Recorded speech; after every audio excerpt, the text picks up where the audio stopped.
Mahadev. Astro Nishant Bhardwaj में मैं आपका स्वागत करता हूँ।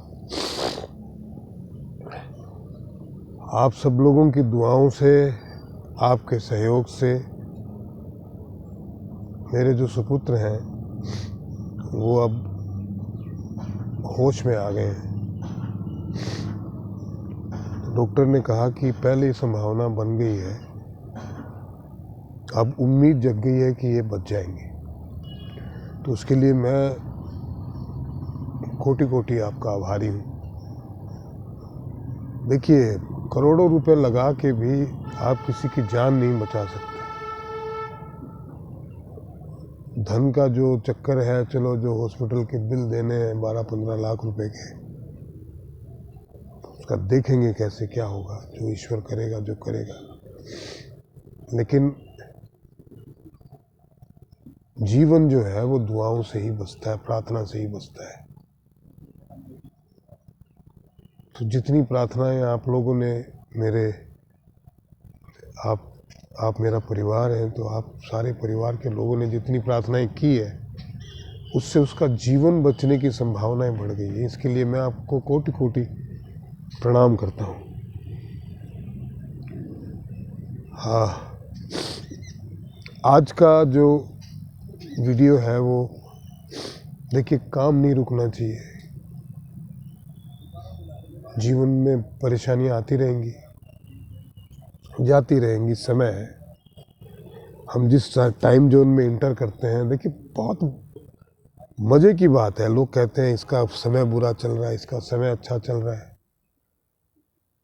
जबकि हकीकत ये है कि समय स्थिर रहता है। एक समय ही ऐसी इकाई है पूरे ब्रह्मांड में जो स्थिर है। हम चलते हैं, बाकी सब चल रहा है। उस टाइम जोन में जब हम पहुंचते हैं तो वो घटनाएं हमको दिखाई देती है जो ऑलरेडी हो चुकी है।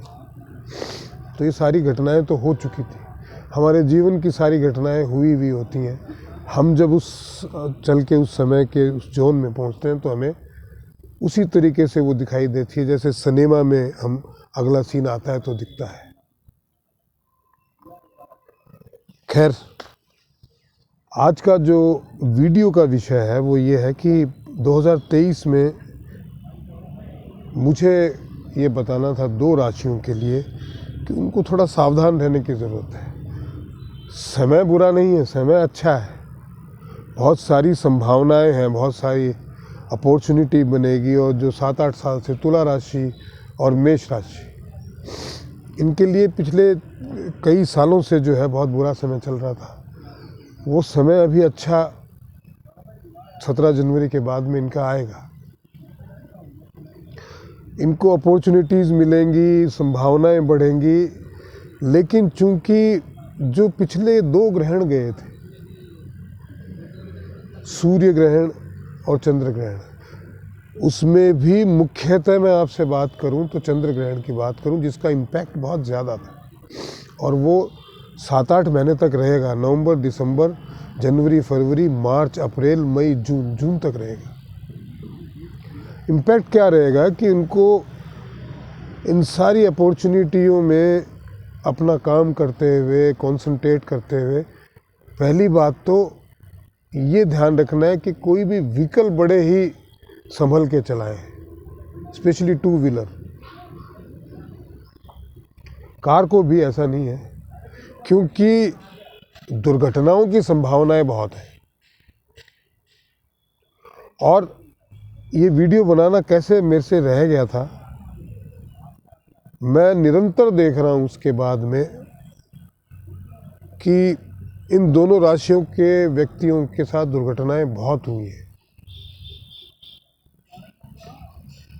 जैसे जैसे शनि महाराज कमज़ोर पड़े हैं तो दुर्घटनाएं बढ़ी हैं, क्योंकि शनि अभी ट्रांसमिशन में है, ट्रांसफॉर्मेशन में है। एक राशि को छोड़ के दूसरी राशि में जा रहे हैं तो उनकी शक्ति क्षीण हो गई है। तो और मेष में मंगल और राहु की जो युति बनी हुई है, उसके अपोजिट तुला में केतु महाराज बैठे हैं, वो प्रबल हैं। उनके साथ जब जब चंद्रमा की युति बनेगी, दुर्घटनाएं ज़्यादा बढ़ेगी।